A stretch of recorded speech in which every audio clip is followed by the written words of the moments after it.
জামাত ইসলাম, ইসলামী আন্দোলন Bangladesh, NCP, LDP, Khelafat Majlis ইত্যাদি যে 11টা দল মিলে যে নির্বাচনী জোট গঠন করার কথা ছিল, সেইখান থেকে ইসলামী আন্দোলন বাংলাদেশ অর্থাৎ চরমোনাই তারা বেরিয়ে গেছে। এই জোটে আর তারা এখন নাই। এখন 11 দলীয় জোটের পরিবর্তে 10 দলীয় জোট ঐক্যবদ্ধভাবে তারা মোট 253টি আসনে নির্বাচন করবেন। এই যে চরমোনাইয়ের পীর সাহেবের নেতৃত্বাধীন ইসলামী আন্দোলন বাংলাদেশ এই জামাতের জোট থেকে বেরিয়ে গেল, এটা কেন গেল? এই ব্যাপারে আমাদের কাছে কিছু খুবই গুরুত্বপূর্ণ এবং অতি গোপনীয় তথ্য হাতে এসেছে এবং ডকুমেন্টস হাতে এসেছে। কেন তারা জামাত ইসলামের জোট থেকে বেরিয়ে গেল? তাহলে আসেন আমরা আল্লাহর নাম নিয়ে শুরু করি, যে কেন, কোন পরিকল্পনা মাফিক তারা এখানে এসেছিল এবং তাদের কোন পরিকল্পনা বাস্তবায়িত না হয়, কার প্ররোচনায় তারা এখান থেকে বেরিয়ে গেলেন এবং এককভাবে 268 আসনে নির্বাচন করার সিদ্ধান্ত নিলেন। জামাত আমির ইসলামী আন্দোলন বাংলাদেশের সাথে প্রথম যোগাযোগ করেন। তার আগেও আপনারা ইতিহাস জানেন, ওই লম্বা ইতিহাসে আমি যাচ্ছি না। 2001 সালেও জামাতের তৎকালীন আমির মতিউর রহমান নিজামী তিনি চেষ্টা করেছিলেন চরমোনাই পীর সাহেবকে 4 দলীয় জোটে আনতে, কিন্তু সেই সময় জামাত থাকার কারণে তিনি আসেন নাই। তিনি ওই সময়ে এরশাদের সাথে জোট করেছিলেন। এটি আপনাদের মনে আছে? এরকম তাদের ইতিহাস এরকম যে তারা জামাতের সাথে কখনোই জোট করবে না। এবারেও যখন জামাত ইসলামের আমির তাকে ওই যে আগেই বলেছি ছাই দিয়ে ধরেছিলেন, এবার তিনি তো আসলে বাইম মাছ, তাই বাইম মাছ হওয়ার কারণে ছাই দিয়ে ধরেছিলেন, তো অবশেষে সেই ছাইয়ে কাজ করে নাই, অর্থাৎ তেল এত বেশি পরিমাণ মেখেছিল যে জামাত আমিরের ওই ছাইতে কাজ হয় নাই। ভবিষ্যতে হয়তো হবে। যাই হোক, তো জামাত আমির যখন তাদের সাথে যোগাযোগ করলেন, তখন চরমোনাই পীর সাহেবের ভিতরে একটা সুপ্ত বাসনা তার ভিতরে জেগে উঠলো। তার চোখ দুটি চিকচিক করে উঠলো একটা অজানা ভবিষ্যতের একটা বিরাট প্রাপ্তির আশায়। তিনি মনে মনে কল্পনা এঁকে ফেললেন যে তাহলে তো ভালোই হবে, জামাত ইসলামের আমির যেহেতু আমার কাছে এসেছে, তাহলে জোট করতে সমস্যা কি? আমার নেতৃত্বে জোট হবে, জামাতের আমির আমার কাছে থাকবে, আমার সাথে থাকবে, আমার অধীনে থাকবে, আমি এই জোটের নেতৃত্ব দিব। কিন্তু কয়েকদিন যেতে না যেতেই যখন জামাত আমির এরকম তার সাথে সহ আরো বাকি যে 9টি দল এদের সাথে যোগাযোগ করা শুরু করে দিলেন এবং জামাতের জনপ্রিয়তা হু হু করে বাড়তে থাকলো এবং আওয়ামী লীগ পলায়ন পরবর্তী সময়ে বিএনপির পরেই জামাতের অবস্থান, এরকম একটা পরিবেশ বাংলাদেশে স্পষ্টভাবে দৃশ্যমান হলো, তখন স্বাভাবিকভাবেই অন্য যাদের কাছে যাচ্ছে, এনসিপি বা ইসলামী ঐক্যজোট, খেলাফত মজলিস, তারপরে এলডিপি, এটা আলোচনা কিন্তু প্রত্যেকের সাথেই শুরু থেকেই চলছিল। তার ভিপি নুরুল হক নূর এর দল গণ অধিকার পরিষদ, তো যখন এরা জামাতের আমিরকে মোটামুটি নেতা মেনে নিয়েছিলেন এবং তার নেতৃত্বেই জোটটা হচ্ছিল, তখন তিনি দেখলেন চরমোনাই পীর সাহেব যে তার আশা তো ঘুরে বাড়ি হচ্ছে, সে তো এখানে এই জোটের প্রধান হতে পারবে না, তাহলে কি করার? ঠিক সেই মুহূর্তে তার তো বিভিন্ন ধরনের মুরিদ আছে, আওয়ামী লীগ মুরিদ আছে, বিএনপি মুরিদ আছে, জাতীয় পার্টি মুরিদ আছে। এখন বিএনপির লোকজন যখন দেখলো যে জামাতের সাথে যদি ইসলামী আন্দোলন মিলে যায় এই চরমোনাই পীর সাহেব, তাহলে তো মুশকিল হয়ে যাবে, তাদের অনেকটা জয় নিশ্চিত হয়ে যাবে, তখন তার যে অর্থাৎ চরমোনাই পীর সাহেবের যে বিএনপি পন্থী মুরিদ, তিনি ছুটে গেলেন চরমোনাইয়ের পীর সাহেবের দরবারে। দেখুন ভিডিওটি, আমি কথা না বলে প্রমাণ দিচ্ছি, যে প্রমাণটি দেখুন সেখানে গিয়ে কি হলো। আসসালামু আলাইকুম।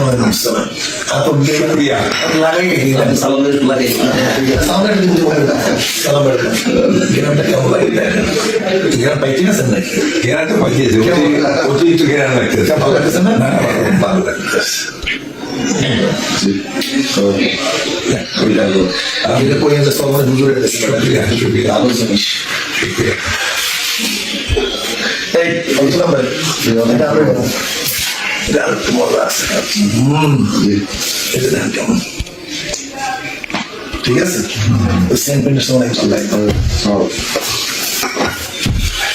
আমার খুব ভালো লাগে। তো তার এই বিএনপি পন্থী মুরিদের প্ররোচনায় তিনি অস্থির হয়ে গেলেন, গলে গেলেন, বিগলিত হয়ে গেলেন। মুরিদ সাহেব তাকে বলে দিলেন যে আপনি একা নির্বাচন করেন, আপনার অন্তত 150 আসনে জয়লাভ করার সম্ভাবনা আছে, আপনি জামাতের সাথে কেন যাবেন? জামাতের সাথে কি আপনার যাওয়া সাজে? জামাতের নেতৃত্ব কেন আপনি মানতে যাবেন? আপনি সারা বাংলাদেশের পীর, সারা বাংলাদেশের মানুষ আমরা আপনাকে পীর সাহেব বলে জানি, আর জামাতের নেতৃত্বে আপনি যাবেন, ওর নেতৃত্বে মানবেন কেন? তো তখন পীর সাহেব চিন্তা করলেন, তাই তো, কথা তো সত্যি বলেছে, তাহলে কি করা যায়? তখন ওই মুরিদ বললেন যে আপনি তো যাবেনই না, বরং একটা কাজ করেন, আপনি জামাতকে একটু চাপে রাখেন। কারণ ওই মুরিদ জানতেন যে চরমনাইয়ের পীর একটা আসনও পাবে না, একটাও পাবে না। তাহলে জামাতের জোটে তাকে লেলিয়ে দিয়ে যদি সে এই 100 মতো আসন ছিনিয়ে নিতে পারে, তাহলে জামাত বাদ, আগেই বাদ। বাকি যাদের সাথে জোট করবে তাদের তো ওরকম আরো অন্তত 60-70টা দিতে হবে। তাহলে জামাত যদি 150 আসনে নির্বাচন করে, এরকম কিন্তু তাদের প্ল্যান ছিল, তাহলে তো সে সংখ্যাগরিষ্ঠতা পাবে না। সুতরাং আমার পথ তখন ক্লিয়ার হয়ে যাবে। তাহলে হুজুর আপনি যান, আপনি 100 আসনের নিচে কোনো মতো অবস্থায় নামবেন না। কিন্তু যাই করুক, তারা যদি আপনাকে 100 আসন দিতেও চায়, তবুও শেষ পর্যন্ত কিন্তু আপনি জামাতের সাথে জোটে আপনাকে যাওয়া যাবে না। আপনার মূল উদ্দেশ্য হবে জামাতকে দুর্বল করা, তার আসন কমিয়ে দেয়া। এক্ষেত্রে একটা গল্প মনে পড়ে গেল, আপনারা জানেন ইমাম হুসাইনের কোনোদিন ফজরের নামাজ কাজা করাতে পারে না শয়তান। তো একদিন এমন ভাবে তাকে যে ধরছে যে হুজুর আর একটু ঘুমান, খুব শীত, আরাম করে দিছে। তো ওই দিন ইমাম হুসাইনের ফজরের নামাজ কাজা হয়ে গেছে। নামাজ কাজা হয়ে যাবার পরে ইমাম হুসাইন দ্রুত কাজা নামাজ পড়ে নিয়ে আল্লাহ রাব্বুল আলামিনের কাছে এমন কান্নাকাটি করেছেন যে আল্লাহ খুশি হয়ে 70 দিন জামাতে নামাজ পড়লে যে সোয়াব হয়, ওই সোয়াব আল্লাহ তার একদিনের নামাজ কাজা করার কারণে দিয়ে দিছে। তো এই সোয়াবের হিসাব তো খবর কিন্তু শয়তানের কাছে থাকে। এখন শয়তান পরের দিন ফজরের নামাজে এসে ডেকে দিচ্ছে যে হুজুর তাড়াতাড়ি যান, আপনি ফজরের আজান হয়ে গেছে, নামাজ পড়ে আসেন। তো ইমাম হুসাইন তখন আশ্চর্য হয়ে গেল যে বলছে, তুমি তো, তোমার কাজটা এটা না, তোমার কাজ তো নামাজ থেকে বিরত রাখা মানুষকে। তখন উনি বলছেন, না হুজুর আপনি ভুল বললেন, আমার কাজ নামাজ থেকে বিরত রাখা না, আমার কাজ হচ্ছে সোয়াব কমানো। তো গতকাল আপনার সাথে আমার যে ব্যবসা হয়েছে, ওই ব্যবসায় আমার বিরাট লস হয়ে গেছে, আপনি তাড়াতাড়ি যান, নামাজ পড়ে আসেন। তো এরকম তাদের উদ্দেশ্য ছিল জামাতের আসন কমানো, জামাতকে দুর্বল করা, জামাত যাতে সংখ্যাগরিষ্ঠতা না পায়, এবং এই চাপে রেখে তাদেরকে একটা অস্থিরতার ভিতরে ফেলে দেয়া, এবং অপরদিকে তার বিএনপি বা অন্য যারা আছে তারা বেরিয়ে যাবে, এটাই মূল উদ্দেশ্য ছিল।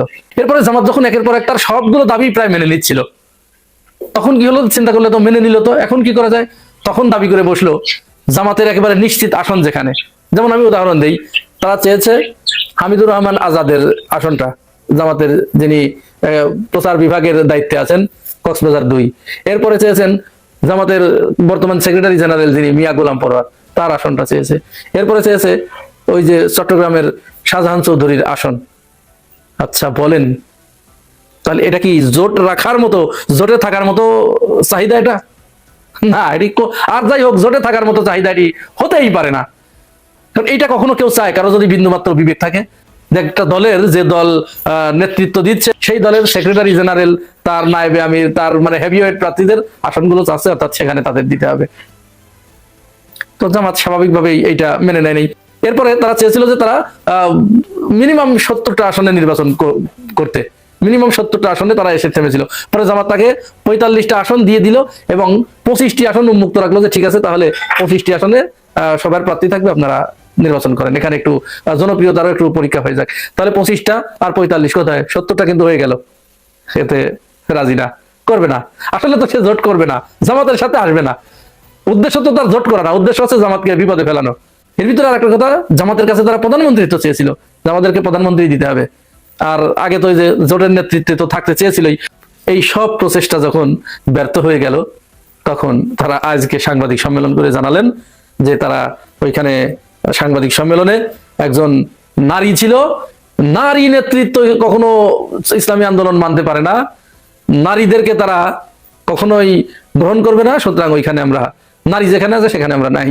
তো ওইখানে এনসিপির যে মেয়েটা মনিরা শারমিন, ও আসবে, মনে কি এটা জানতো? শয়তানির তো একটা লিমিট থাকা দরকার। এই হুজুরগুলো, আমি জানি না এদেশের নারীরা কিভাবে নিবেন, তাদেরকে আপনারা ভোট দিবেন কিনা। এরা শুধু নারীদের নিয়ে, বিয়ে করা ছাড়া এরা নারীদের অন্য কোনো কাজে আর ব্যবহার করবে না। তো যারা নারীদের সাথে এ ধরনের আচরণ করে, তাদেরকে নারীরা ভোট দেবে, তার কি কারণ থাকতে পারে? অবশেষে সব প্রচেষ্টা যখন ব্যর্থ হলো, তখন এই যে পালিয়ে গিয়ে তারা নিজেরা 268 আসনে এখন নির্বাচন করছে, করো, দেখ ছোট ভাই ফোন করে বলতেছে কি হলো মিয়া ভাই ঘুমান? আমি যে কেন উঠেন উঠেন, একদম কেলবে এত সকাল সকাল কেলে উঠুম। আপনারা তো গেছেন, ও জানে আমি আবার জামাতকে সাপোর্ট করি, জামাত ইসলামের এরিয়া ভিডিও টিডিও বানাই দেখে আবার। আমি তো কি হয়েছে? জামাত তো গেল শেষ, জামাত তো সরকার গঠন করবো কইছিলেন, তারপরে ভাবছিলেন যে বিরোধী দল হইব, বিরোধী দল হইতে পারবে না, জামাত 3 নম্বর পার্টি হয়ে গেছে। আর যদি জাতীয় পার্টি ইলেকশন করে তাহলে জামাত 4 নম্বর পার্টি। আমি বললাম তাই? আচ্ছা কি ঘটনা? ঘটনা তো আমি জানি যে জামাত থেকে বাইরে গেছে চরমনের পীর সাহেব, তো ওইখানে বোধহয় আরেক এনসিপির পোলা বসে ছিল, ও এনসিপি করে, ও বলতেছে ভাই বিয়া কি কথা বল, জামাতের থেকে চলে গেছে চরমনের পীর, তো কি হয়েছে? চরমনের তো মুরিদ আছে, চরমনের ভোট নাই। আমি বললাম এটা কে, পাশে কে? বললো অমুক। আমি নাম বললাম না, তাদেরকে ছোট করা হয়। আপনি হ্যাঁ ফুলটা দেন, তারা ফুলটা দিল। আমি বললাম কি ঘটনা কি? কারণ শুনেন নাই জামাত থেকে বাইরে গেছে চরমুনাই, এই জন্য ওরা তো পাশার মধ্যে থাপড়ে থাপড়ে আনন্দ করতেছে। কারণ আপনি তো কালকেও কইছেন দাঁত কালে হাসেন না, এত বাক বাকুম করেন না, কিন্তু ওরা বাক বাকুম করতেছে। আমার কি মনে হয় ভাই জানেন, এরা আসলে ইচ্ছা করে এটা করতেছে আম করে খেপারের লেগা। আর এদের কথা হইলো যে জামাত এখন আর কোনো পজিশনে নাই, যেহেতু চরমুনাই চলে গেছে সেহেতু জামাত জিরো হয়ে গেছে। যাক পরে ফুলটা রেখে দিলাম, রেখে দিয়া ব্রেকফাস্ট করে ঢাকায় একটু যোগাযোগ করলাম বিভিন্ন লোকজনের সাথে, যে আসল ঘটনা নাকি বিভিন্ন কন্টেন্ট ফন্টেন্ট দেখলাম, দেখে তো বুঝলাম যেটা আজ করছিলাম সেটাই হবে, যে জামাতে ইসলামের থেকে চরমুনাই আলাদা হয়ে যাবে। আমি গত 2 দিন ধরে এই ভিডিও বানাইতেছি, এটা একটা মানে ধারণাই ছিল সবার। আজকে তারা ডিক্লারেশন দিয়ে আউট হয়ে গেলো, মানে গতকালকে আর কি। ভালোই হয়েছে আলহামদুলিল্লাহ, সবাই ঠাই বলতেছে। কারণ কি এখন এমন ঘটনাও ঘটতেছে, যারা বাংলাদেশে অনেকে ভিডিও বানাইতেছে যে এই যে টোটাল গেমটা, যে জামাতে ইসলামকে সাথে আইনা দল কইরা পরে ওইখান থেকে বাইরে যাওয়া, মানে জামাতের ভোট নষ্ট করা, এটা নাকি কোনো একটা বড় দল এই চরমুনাইয়ের পীর সাহেবকে দিয়ে করাইছে। এটা আমার কথা না, লোকজন বলতেছে, হইতেও পারে। কারণ চরমুনাইয়ের পীর সাহেব তো কখনোই জামাতের পক্ষপাতিত্ব ছিল না। আপনাদের খেয়াল আছে কিনা জানি না, শেখ হাসিনা না বলে কিন্তু মামুনুল হক সাহেব হেফাজতে আন্দোলনের দলের উপরে ছিল, জামাত তো ছিলই, কিন্তু চরমুনাইয়ের পীর সাহেব কিন্তু শেখ হাসিনা খুব প্রিয় ছিল। কেন জানেন? চরমুনাইয়ের পীর সাহেব ঘুরে ফিরে জামাতের গালাগালি করতো এবং তার খুব প্রিয় ছিল, এবং চরমুনাইয়ের পীর সাহেবের সাথে শেখ হাসিনার একটা ভালো সম্পর্ক ছিল। এইটা হলো শেখ হাসিনার একটা চাল। চরমুনাইয়ের সাথে রেখে স্থানীয় সরকারের নির্বাচন করতো বলে নাই, চরমুনাই কিন্তু পার্টিসিপেট করতো, তাহলে নির্বাচনটা জমতো, কারণ তার তো প্রচুর মুরিদ আছে। যদি ওই এনসিপি ছেলেরা বললো ওদের নাকি মুরিদ আছে, ভোট নাই, আমি সেইখানে যাচ্ছি না। এই চরমুনাইয়ের সাথে জামাতের কখনই কোনো সম্পর্ক ছিল না। সম্পর্কটা প্রতিস্থাপন করতে চেয়েছিল জামাতের আমির সাহেব একটা বৃহৎ স্বার্থে, এক বাক্সে ভোট দেওয়ার জন্য। হইল না, এটা হইতেও না। কারণ ওই যে এক ভদ্রলোক বলতেছে যে এটা একটা মেটিকুলাস ডিজাইন ছিল চরমুনাইয়ের পীর সাহেব, যেদেরকে একসাথে আনুম, আইনা ছাইড়া দেবো, জামাতের ভোট নষ্ট হয়ে যাবো, এই ভোটটা অন্য কোনো বাক্সে যাওয়া পড়বো, এটা কেউ তাকে দিয়ে করাইতেছে। হইতেও পারে, নাও হইতে পারে, আমরা সেই জায়গায় নাইবা গেলাম। আমরা যদি অতীতের দিকে যাই তাহলে কি ঘটনা দেখছি, এই যে জোটটা হয়েছে, এই জোট কিন্তু জামাত ইসলাম করে নাই, এই জোটটা কিন্তু করছিল এই চরমুনাইয়ের পীর সাহেব। পরবর্তীতে জামাত যা এখানে অংশগ্রহণ করে 8 দল হয়েছে, তারপরে জামাত এনসিপি, এলডিপি, এবি পার্টি তাদেরকে এই লাইটে আরো বৃহৎ আকার ধারণ করছে।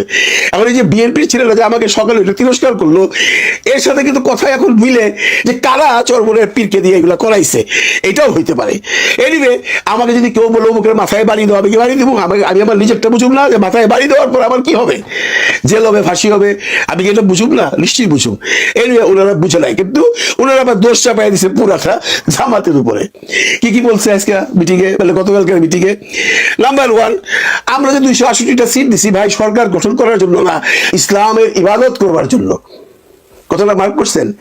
ওনারা 268টা প্রার্থী দিয়ে দিছে অলরেডি, যখন অলরেডি জামাতের সাথে কথা হইতেছে, যখন অলরেডি জামাত অনেক জায়গায় তাদেরকে ছাইরা দিয়া, তাদেরকে সিট ছাইরা দিয়া, ওইগুলো তাদের কোনো প্রার্থী দেয় নাই, কিন্তু ওনারা 268টা সিট দিয়ে রাখছে এবং বলতেছে আমরা কিন্তু ভাই সরকার গঠন করবার জন্য সিট দেই নাই, আমরা ইসলামের ইবাদত করতেছি। এটা কি ইসলামের ইবাদত? আপনিই বলেন, এটা কি ইসলামের ইবাদত হইল? দ্বিতীয় ব্লেম করছে যে জামাতের আমির সাহেব যখন গিয়েছিল খালেদা বেগমের ওই শোক বইয়ে সাইন করবার জন্য, তখন একটা ছোট্ট মিটিং হয়েছিল তারেক রহমানের সাথে। কি মিটিং হয়েছিল? তার মাথায় আবিষ্কার বলছে দেখেন, আমরা যদি যারাই সরকার গঠন করি, যদি জাতীয় সরকার গঠন না করি, তাহলে পরবর্তী যে সরকারটা আসবে এই সরকার টিকবে না, কারণ পিছনে একটা মহাশক্তি লেগে রয়েছে, দ্যাট ইজ আওয়ামী লীগ অপোজিশনের সাথে থাইকা দেশে অনার সৃষ্টি করবে। এটা তো স্বাভাবিক একটা হিসাব। এইটা কেন ওনারা যাইয়া দেখা করলো তারেক রহমানের সাথে, আমাদেরকে কেন জানাইলো না? আচ্ছা, এখন জামাতের আমির যদি তারেক রহমান সাহেবের বাড়িতে যা একটা মিটিং করে, এটাও কি এই আমাদের ইসলামী আন্দোলনের মানে পিস সাহেবের বলে দিতে হবে? এটা তো কোনো লজিক হলো না ভাই। তারপর একটা ব্লেম দিছে যে ওনারা বিভিন্ন কূটনীতিদের সাথে দেখা সাক্ষাৎ করেন, মিটিং করেন, আমাদের নেয় না। এগুলো তো বুঝতে হবে জামাতের যে পজিশন, সেই পজিশন তো আপনার নাই। কূটনীতিকরা তো নিজেরা দেখা করে। কূটনীতিকরা যখন মনে করবে ইসলামী আন্দোলনের বিরাট একটা দল, তাদের অনেক বিরাট একটা ভোট ব্যাংক, তারা নিজেরাই আপনাদের সাথে দেখা করবে। জামাতের সাথে দেখা করলে জামাত কি বলবে যে আমি আপনাদের সাথে দেখা করবো না, আমার জোটের সাথে কথা বলতে হবে? এটা কি হয়? এবং সবচেয়ে বড় ব্লেম যেটা দিছে, জামাত নাকি বলছিল আমরা শরিয়া আইন করব, এখন জামাত বলতেছে আমরা শরিয়া আইন করবো না, আমরা ইসলামী নিয়ম নীতি অনুযায়ী মডার্ন একটা ইসলামিক আইন করবো। এটা তাদের প্রবলেম। তারা এটা বুঝে না যে এই মুহূর্তে শরিয়া আইনের কথা বললে, এই মুহূর্তে শরিয়া আইন করতে চাইলে সারা বিশ্বের থেকে একটা চাপ আসবে, বলবে এই দেখো দেখো দেখো বাংলাদেশ ইসলামিক হয়ে গেছে, এটা করতে হবে ধীরে ধীরে। এটাও কিন্তু তারা বুঝে, তাই না? কিন্তু ওরা বুঝলে কি হবে, ওই যে ওই লোকটার কথা বলে হয়ে যায়। এটা তারা প্ল্যান করে করছে। তবে সবচেয়ে বড় কথা হইলো, সবচেয়ে সুখের ব্যাপার হইলো যে এখনই এটা হয়ে গেছে। এটা যদি আরো কিছুদিন পরে হইতো, তাহলে জামায়াতের জন্য আরো অনেক বড় সর্বনাশ হয়ে যেত।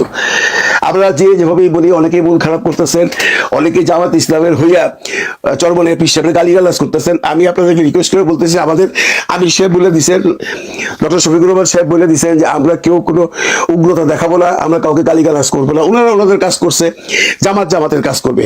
এবং অনেকেই বলতেছেন এটা জামাতের জন্য ভালো হয়েছে, যদিও ইসলামী ঐক্যজীবনের যারা আছে, যারা হাত পাখার পার্টি বা যারা চরমনের পিস সাহেবের দল, তারা খুশি যে তারা ভাবতেছে যে তারা হয়তো বা এইখান থেকে বাইরে যাইয়া বিরাট একটা কিছু করে ফেলবে। এবং তারা কিন্তু এখনো জামাতকে নিয়ে বিভিন্ন ধরনের কটু কথা বলতেছে, যেখানে জামাত ইসলাম কোনো কটু কথা বলতেছে না।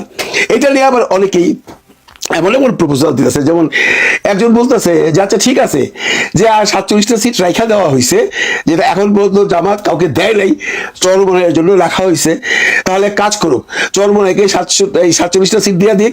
এবং চরমনাই যেখানে সিট চাচ্ছে, যেমন কি আমাদের কুমিল্লায় মোল্লা তাহের সাহেবের এনে সিট চাচ্ছে, এরকম বড় বড় নেতা আজাদি সাহেবের এনে সিট চাচ্ছে কক্সবাজারে, ওইখানে তাদেরকে বলেন তোমরা ইলেকশন করো, আমরাও ইলেকশন করি, যে জিততে পারে, ওইখানে কোনো জোট নাই।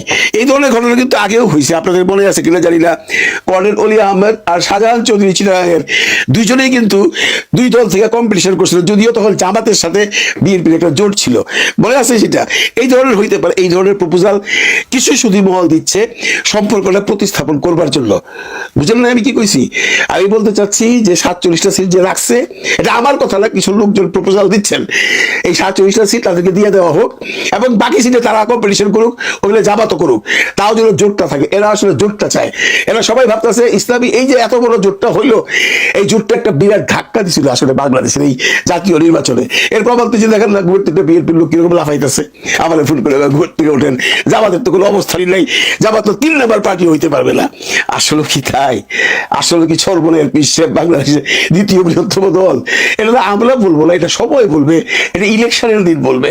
এটা যদি হয় তাহলে কিছু করার নাই। যদি জামাতে ইসলামকে ডেঙ্গাইয়া এই চরমনের পিস সাহেব বড় দল হইতে পারে, 268টা সিট তো দিছেই হোক, কিন্তু যদি ওই সমঝোতা হয়ে যায় যারা চাচ্ছে, কিন্তু এটা আবার অনেকে চাচ্ছে না, যারা একদম কঠিন জামাত করে, তারা বলছে আর কোনো আলোচনারই দরকার নাই। আমিও সেই জায়গায় আছি যে যেটা হবার হয়ে গেছে। কালকেও একটা কন্টেন্টে বলছি, আল্লাহ যা করেন সব মঙ্গলের জন্য করেন, এটার জন্য এটা ভালোই হয়েছে। কারণ এমনও হইতে পারতো জামাত ইসলাম আর ইসলাম ঐক্য জোট একসাথে ইলেকশন করে জিতে যদি একটা পজিশনে আসতো, তাহলে দেখতেন প্রাইম মিনিস্টার কি হবে, এটা নিয়ে বাড়াবাড়ি কাটাকাটি। আল্লাহ অনেক আগের থেকেই সাবধান করে দিয়েছে সবাইকে, এবং সময় থাকতেই ভাগাভাগি হয়ে গেছে। কেউ কেউ বলতেছে জামাত ইসলামকে বের করে দিছে ইসলামী আন্দোলন, কিন্তু ভাই 11 জন, এর মধ্যে একজন গেছে গা, সে একজন কি 10 জনকে বাই করতে পারে না? 10 জন একজনকে বাই করে দিছে। এখন যেটা অনেকেই বলতেছে জামাতের লোকজন, কোনো অবস্থাতেই যে এই 47টা সিট যেটা আছে এটা জামাতে ইসলাম রাখবে, রাইখা তারা এমনি 189টা আছে, এই 47টা যোগ করে তারা ইলেকশন করবে, তাহলে একটা বিরাট কিছু আশা করা যায়। কোনো অবস্থাতে যেন জামাতের আমির সাহেব এই সিট আবার অন্য কাউকে না বাড়ায় দেয়। এটাও শোনা যাচ্ছে যে এখন বাবুল হক সাহেব খুব খুশি, ওনার আরো 2-4টা সিট বাড়বে, এনসিপিও খুশি, ওনাদের কয়টা বাড়বে। কিন্তু আমাদের কথা হলো যেভাবে সিট ভাগাভাগি ভাগাভাগি হয়েছে থাকুক, এই যে 47টা সিট যে রাখা হয়েছে ইসলামী আন্দোলনের জন্য, এইটা টোটাল জামাত তার যত প্রেসিডেন্ট আছে তাদেরকে দিক, আর কাউকে দেওয়ার দরকার নাই। আর ওই যে প্রপোজাল একটু আগে যেটা বললাম যে 47টা সিট দেওয়ার পরে তারা জামাত এবং এনসিপি, জামাত এবং ইসলামী আন্দোলন একসাথে যুদ্ধ করুক শাহজাহান চৌধুরী অলি আহমদের মতো, এইটাও আমরা চাই না। আমার মনে হয় জামাত এটা চাই, এটা বিভিন্ন জামাতের যারা জামাতকে ভালোবাসে তাদের প্রপোজাল। আর আমার আপনার প্রপোজাল তো আর জামাতের আমির মহোদয় শুনবেন না, ওনারা ওনাদের বুদ্ধিমত্তা দিয়ে কাজ করবেন। এবং আমার মনে হয় না এই যে ধাক্কাটা যেটা দেওয়া হয়েছে এই সময়, অনেকেই ভাবতেছে বা বিরোধী দল অনেকেই ভাবতেছে জামাত একটা বিরাট ধাক্কা খেয়ে গেল। আসলে জামাতের কোনো ধাক্কাই লাগে নাই, জামাতের কোনো ক্ষতি হবে না। কারণ ভাই আমরা তো দেখছি ইসলামী আন্দোলনের কত পার্সেন্ট ভোট আছে আপনারা সবাই জানেন। গত ইলেকশনেও তো তারা ইলেকশন করছিল, 18তে তারা ইলেকশন করে 300 জন ক্যান্ডিডেট দিছিল, 299 জনেরই আপনার জামানত বাজেয়াপ্ত হয়েছিল। সেখান থেকে এখন বাইরা কি হবে, 3% 4% ভোট। হ্যাঁ, যদি জোট একসাথে থাকতো এই 3% ভোট বিরাট ব্যাপার, কিন্তু যেহেতু থাকবে না, আল্লাহর ইশারায় এটা ভাগাভাগি হয়ে গেছে। এখন এইটা নিয়ে কেউ মন খারাপ করেন না, এবং আমার অনুরোধ এটা নিয়ে কেউ গালাগালি করেন না চরমনের পীর সাহেবকে। তারা গালাগালি করুক, তারা ব্লেম দেখ, তারা জামাতকে মুনাফেক বলুক, জামাত কিন্তু তাদেরকে কিছু বলে না, যেটা আমির সাহেবের হুকুম, আমরাও তাদেরকে কিছু বলবো না। তারা তাদের মতো ইলেকশন করুক, তারা তাদের মতো ইলেকশন করে জয়ী হোক, তারা পারলে সেকেন্ড পার্টি হোক না, অসুবিধা কি আছে, একজন হইলেই তো হয়েছে। আমাদের কোনো দুঃখ নেই তাদের প্রতি, আমাদের কোনো জেলাসি নেই।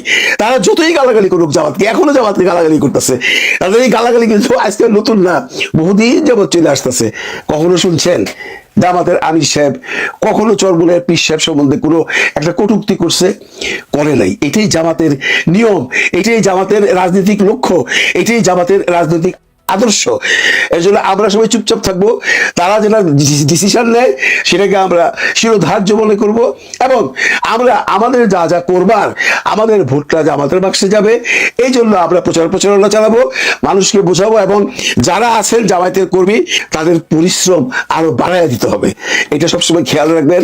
আর আল্লাহ আমাদের সহায় আছেন, আমরা একটা কথাই বলতে পারি, উনি যা করেন মঙ্গলের জন্যই করেন, ভালোর জন্যই করেন। জামায়াত আমির সাহেব যেহেতু কিছু বলছে না, আমরাও কিছু বলবো না, ওনারা চলে গেছেন, আলহামদুলিল্লাহ। ভালো থাকবেন সবাই, ভালো রাখবেন সবাইকে, আল্লাহ হাফিজ।